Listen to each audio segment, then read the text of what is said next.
जेव्हा महायुतीचं सरकार आलं त्यावेळेस 2.5 वर्षापूर्वी आपण पाहिलं या महाराष्ट्रामध्ये अनेक प्रकल्प बंद पडले होते, अनेक योजना बंद होत्या, विकास ठप्प होता आणि त्यावेळेस खऱ्या अर्थाने विकास आणि कल्याणकारी योजनांचं टेक ऑफ झालं आणि तेव्हा विमानाचा पायलट मी होतो, देवेंद्रजी आणि अजितदादा को पायलट होते. आता देवेंद्रजी पायलट आहेत, आम्ही दोघं को पायलट आहोत.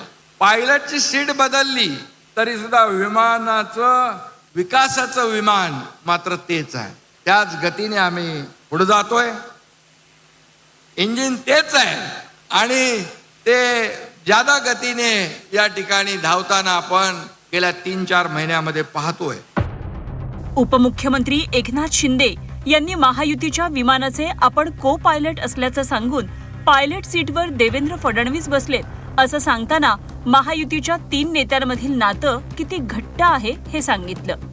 महायुतीच्या समन्वयाचं विमान गेल्या काही दिवसांपासून हेलकावे खाऊ लागले. महायुतीतील एप्रिल महिन्यातलं खेळीमेळीचं वातावरण आता नोव्हेंबर महिन्यात आहे का हे कोणीही आत्मविश्वासानं सांगू शकत नाही. याला कारण ठरलंय स्थानिक स्वराज्य संस्थांच्या निवडणुका. स्थानिक स्वराज्य संस्थांच्या नगरपरिषद आणि नगरपंचायतीच्या निवडणुका जाहीर झाल्यापासून महायुतीत लढायचं की नाही हे कुणाचंच ठरलं नव्हतं. शिवसेना निवडणूक महायुतीत लढण्याच्या विचारात होती. छोट्या शहरांमध्ये शिवसेनेची ताकद मर्यादित आहे, पण भाजप तळागाळापर्यंत पोहोचलाय. या निवडणुकीच्या निमित्तानं भाजपला ग्रामीण भागावरील पक्षाची पकड मजबूत करण्याची संधी होती. महायुतीत लढताना कार्यकर्त्यांना न्याय देता येत नाही, त्यामुळे शक्य त्या ठिकाणी भाजपनं स्वबळावर लढण्याचा निर्णय घेतला. जमेल तिथे महायुती, नाही जमेल तिथे स्वबळावर या न्यायानं निवडणुका लढण्याचं ठरल्यावर शिवसेनेनं ठिकठिकाणी भाजपच्या कार्यकर्त्यांना पक्षप्रवेश देण्यास सुरुवात केली. शिवसेनेनं फोडाफोडी केल्यावर भाजपनं तर शिवसेनेविरोधातच ऑपरेशन लोटस सुरू केलं. भाजपचं ऑपरेशन लोटस एवढ्या मोठ्या प्रमाणात होतं की शिंदेंना रवींद्र चव्हाणांची तक्रार करण्यासाठी थेट दिल्ली गाठावी लागली. आता तर त्यांनी ऐन निवडणुकीत मित्रपक्ष असलेल्या भाजपशी अबोला धरलाय. ऐन निवडणुकीत त्यांना गावालाही जाता येणार नाही, कारण गावाला गेले तर निवडणुकीत शिवसेनेचं नुकसान होण्याची भीती आहे. एकनाथ शिंदे यांची प्रतिमा लढाऊ नेता अशी आहे, किंबहुना शिवसेनेची प्रतिमाच रस्त्यावर उतरून लढणारा पक्ष अशी आहे. एकनाथ शिंदेंना आव्हान प्रतिआव्हानाचं राजकारण जेवढं जमतं तेवढं त्यांना राजकारणातील बुद्धिबळ जमत नाही. शिवसेनेला युद्धात जिंकून चालणार नाही. सत्तेचा वाटा मिळवण्यासाठी वेगवेगळ्या कूटनीतिक आयुधांचा वापर करावा लागेल. शिवसेनेचा मूळ पिंड जो आहे तो आक्रमक पक्ष म्हणून राहिला. म्हणजे अगदी शिवसेना एक सामाजिक संघटना म्हणून जेव्हा जन्माला आली तेव्हापासून शिवसेनेने रस्त्यावरची लढाई लढली आहे. आक्रमकरित्या आंदोलनं करणे, प्रसंगी रस्त्यावरच्या हाणामाऱ्या असतील, दगडफेक असेल, अशी सगळ्या शिवसेनेच्या आंदोलनाचे स्वरूप राहिले आहे. आक्रमकता हा शिवसेनेचा स्थायी भाव राहिलेला आहे. त्यामुळे त्या आक्रमकतेमुळे कदाचित ती आक्रमकता स्थानिक पातळीवर जी होती त्यामुळे स्थानिक पातळ्यांच्या निवडणुकांमध्ये शिवसेनेला नेहमीच मोठं यश आपल्याला मिळताना दिसलं आहे. पण स्थानिक पातळ्यावरची लढाई वेगळी आणि सत्तेतली लढाई वेगळी. सत्तेतली लढाई किंवा सत्तेतलं गणित हे कम्प्लिटली वेगळं असतं. म्हणजे जेव्हा तुम्ही रस्त्यावरची लढाई लढतात तेव्हा 2+2 4 होतात, पण सत्तेतली लढाई जेव्हा तुम्ही लढतात तेव्हा सत्तेत 2+2 कधी 3ही होता, कधी 5ही होता. ते गणित जमलं पाहिजे. म्हणजे युद्धात तुम्हाला जिंकता येईल, पण तहातही तुम्हाला जिंकता आला पाहिजे. आणि शिवसेनेचं बऱ्याचदा होतं, शिवसेना हा कार्यकर्त्यांचा पक्ष आहे. कार्यकर्त्यांचा पिंड हा वेगळा असतो, तो लढवय्या पिंड असतो. त्यामुळे बऱ्याचदा बघितलं, मग शिवसेना ती उद्धव ठाकरेंची असू देत किंवा आता एकनाथ शिंदेंची असू दे, हे युद्धात जिंकू शकतात कदाचित, पण तहात मात्र यांना जिंकता येत नाही. राजकारण करण्यामध्ये एकेकाळी शरद पवार काँग्रेसमध्ये असताना किंवा नंतर राष्ट्रवादी काँग्रेसमध्ये ते युद्धात हारले तरी तहात जिंकत होते. किंवा आताची भाजप आहे ती तह करण्यात तर भाजपला तिथे तो चान्सच नाही तह करण्याचा किंवा कुठला कॉम्प्रोमाइज करण्याचा. पण तरीसुद्धा शिंदेंना ते जमतंय का? शिंदे भाजपसोबत गेले, एक त्यांनी यशस्वी बंड केलं, मुख्यमंत्रीपद घेतलं, पण नंतर मात्र त्यांना ते करता आलं नाही. त्यामुळे सत्तेतला वाटा मिळवण्यासाठी एक वेगळी तिथे तुम्हाला स्ट्रॅटेजी लागते. ती असं नक्कीच म्हणता येईल की ती शिवसेनेकडे लॅकिंग आहे. शिवसेनेकडे तो पॉलिटिकल स्ट्रॅटेजिस्ट त्यांच्याकडे कोणी नाही आहे. एकनाथ शिंदे एकटेच ही सगळी लढाई लढताना दिसत आहेत. त्यांच्या पक्षात ती हायरार्की तयार झालेली नाही आहे कुठेतरी. त्यामुळे हा त्यांना त्रास वारंवार तिथे होत राहणार आहे. ही सिस्टम शिवसेनेची अजून बसलेली नाही. त्यामुळे नेहमीच जेव्हा अशा निवडणुका येतील, सत्तेतल्या वाटाघाटी येतील, जागा वाटप असेल, मंत्रीपदांचं वाटप असेल, त्यांच्यातले बाकी कुठले महामंडळ असतील, या सगळ्यांमध्ये शिवसेनेला याच्यामध्ये कुठेतरी या वाटाघाटीमध्ये त्यांच्या नशिबी वाटा येण्यापेक्षा घाटात जास्ती येताना दिसेल. एकनाथ शिंदेंना आता शिवसेना संस्कृतीपेक्षा भाजप संस्कृती अंगवळणी पाडून घ्यावी लागेल. एकनाथ शिंदे दबावाचं राजकारण करत नाहीत असं नाही. दबावाच्या राजकारणात त्यांचं शस्त्र आहे रुसून बसणं किंवा अबोला धरणं. सरकारमध्ये मनासारखा निर्णय झाला नाही तर ते रुसतात. मित्र पक्षांवर ते रागावले की साताऱ्यातील आपल्या मूळ गावी जातात अशी चर्चा आहे. एकनाथ शिंदे मित्रांशी अबोला धरतात, पण भाजपमध्ये अशा प्रकारच्या दबावाच्या राजकारणाला स्थान नाही. त्यामुळे त्यांना दबाव तंत्रासाठी वेगळी रणनीती वापरावी लागणार आहे. शिंदेंचं दबाव टाकण्याचं तंत्र वेगळं आहे. शिंदे बऱ्याचदा आपल्याला दिसतं, शिंदेंना असं म्हटलं जातं की शिंदे रागावतात, शिंदे रुसून बसतात, मग शिंदे गावाला निघून जातात.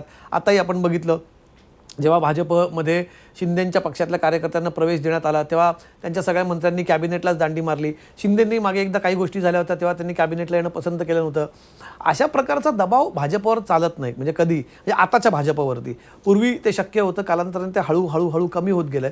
पण अशा दबावाचा भाजपवरती काही फरक पडतो किंवा भाजप अशा दबावाला दबून काही निर्णय घेईल असं कुठेही चित्र दिसणार नाही. अनेकदा अशा कुरबुरी, तक्रारी, अंतर्गत संघर्ष समोर आलेत, पण भाजपवरती आता मित्रपक्षांकडून दबाव टाकला जाऊ शकतो ही परिस्थिती आता शिल्लक राहिलेली नाही. त्यामुळे अशा दबाव तंत्राचा रुसून बसणे वगैरे किंवा बॉयकॉट करणे हा कुठलाही दबाव तंत्र हे भाजपवरती चालेल असं चित्र सध्या तरी दिसत नाही. भाजपला महाराष्ट्र भाजपमय करायचंय हे लपून राहिलेलं नाहीये. 100% भाजपची सत्ता आणायची तर महापालिका झेडपीत भाजपचं कमळ फुलायला पाहिजे. मित्र पक्षांना सोबत घ्यायचंय, पण त्यांना सत्तेतला वाटा देताना मर्यादित असा वाटा राहील असा कटाक्ष ठेवायचाय अशी भाजपची रणनीती आहे. त्यामुळेच की काय, नगर परिषद आणि नगरपंचायत निवडणुकीत भाजपनं शिवसेनेला अक्षरशः जेरीस आणले. शिवसेनेला जेरीस आणा आणि महापालिका निवडणुकीत त्यांची बार्गेनिंग पॉवर संपवून टाकण्याची रणनीतीही असू शकते. एक असंही आहे, आता राज्यामध्ये सपाटा आहे निवडणुकांचा, म्हणजे नगरपंचायत, नगर परिषदा आहेत, महानगरपालिका आहेत आणि जिल्हा परिषदांच्या निवडणुका देखील आहेत. जिल्हा परिषदांच्या निवडणुका अर्थात पक्षचिन्हावरती होत नाहीत, पण बाकीच्या निवडणुकांमध्ये आहे तिथे जागा वाटपाचा मुद्दा येणार. विशेष करून शिवसेनेसाठी महत्त्वाचा असणारा जो मुंबई महानगर प्राधिकरण क्षेत्र आपण पूर्ण म्हणतो, ज्याच्यामध्ये मुंबई, ठाणे, नवी मुंबई, कल्याण, डोंबिवली हा जो सगळा परिसर आहे, या सगळ्या परिसरामध्ये शिवसेनेची काही ताकद राहिली आहे. शिवसेना मूळ आपली आहे, आपण शिवसेनेचे मूळ विचार घेऊन पुढे चालतोय असं म्हणत असताना एकनाथ शिंदेंच्या पक्षावरती सगळ्यात मोठं कुठला मॉरल दबाव असणार आहे, नैतिक दबाव असणार आहे, तो शिवसेनेचं. जर आपण स्वतःला शिवसेना, धनुष्यबाणवाली शिवसेना, बाळासाहेब ठाकरेंची शिवसेना म्हणत असताना इथल्या जागा, इथला शिवसेनेचा दबदबा, इथला शिवसेनेचा जो तिथे असलेली पकड ही ठेवण्यासाठी त्यांना त्याच शिवसेनेच्या भूमिकेत जावं लागेल जे आधी होतं. जागा वाटपामध्ये कुठे त्यांनी कच खाल्ली, जागा वाटपामध्ये जर त्यांनी कमी जागा घेतला, त्यांनी पडतं घेतलं, नमतं घेतलं, तर कुठेतरी त्यांच्या पक्षाच्या परसेप्शनमध्ये खूप मोठा फरक पडेल. मतं मागायला जाताना त्यांना या गोष्टीचा फार मोठा त्रास तिथे होऊ शकतो.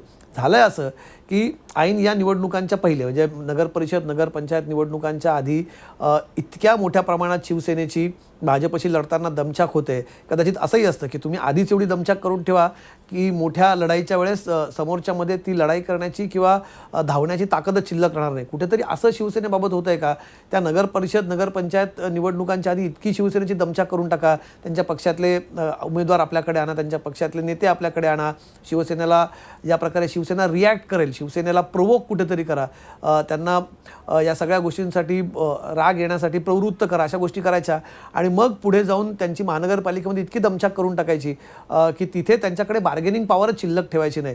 त्यामुळे ऑन BJP टर्म, भाजपचं सध्याचं राजकारण आहे, तुम्ही सोबत या, सोबत राहा, पण ऑन आवर टर्म्स, आमच्या पूर्ण अटी शर्तींवर तुम्हाला सोबत राहावं लागेल, हे कुठेतरी त्यांना शिंदेंना करावं लागणार. त्यामुळे आता जर त्यांची दमछाक झाली या सगळ्या गोष्टींमध्ये, तर पुढे वाटाघाटींमध्ये शिवसेनेला वाटा मिळतो की शिवसेनेच्या पदरी घाटा येतो हे तेव्हा दिसून येईल.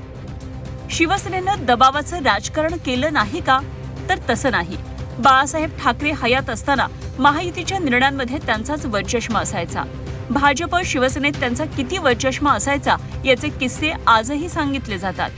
युतीच्या राजकारणाचा एक सिंपल नियम आहे, बळी तो कानपिळी.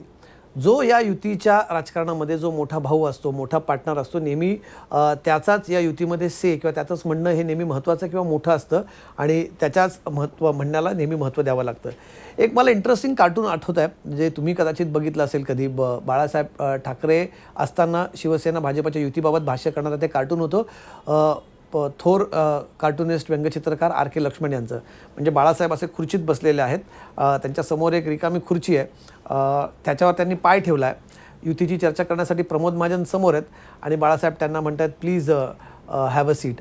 आता त्याचा मतितार्थ असा होता की युतीची चर्चा करताना समोरच्या मित्रपक्षाला काही शिल्लक ठेवायचं नाही आणि युतीची चर्चा करायची असं म्हणायचं. याला पार्श्वभूमी होती तेव्हाच्या शिवसेनेचा या युतीमध्ये मोठा भाऊ असण्याची.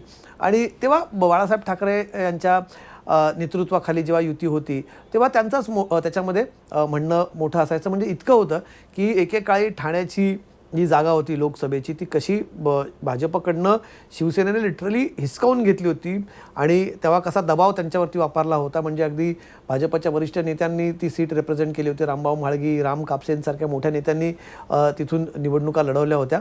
तीसुद्धा जागा शिवसेनेनं भाजपकडनं घेतली होती. म्हणजे हा दबदबा शिवसेनेचा आता जागा वाटपामध्ये. एकनाथ शिंदे आणि शिवसेनेला महायुतीच्या राजकारणात कूटनीतीच्या दृष्टीनं खूप काही शिकावं लागणार आहे.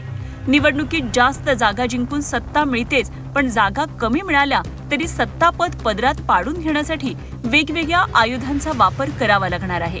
जिभेवर साखर आणि डोक्यावर बर्फ ठेवून त्यांना राजकारणाची मांडणी करावी लागणार आहे. शिवसेनेत दिल्लीचं राजकारण नव्हतं, आता नव्या मांडणीत एकनाथ शिंदेंना दिल्लीचं राजकारण शिकून घ्यावं लागणार आहे. किमान गेल्या काही घटनांपासून बोध घेऊन नव्यानं व्यूहरचना केली तरी एकनाथ शिंदेंनी या अनुभवातून खूप काही कमावल्यासारखं होईल.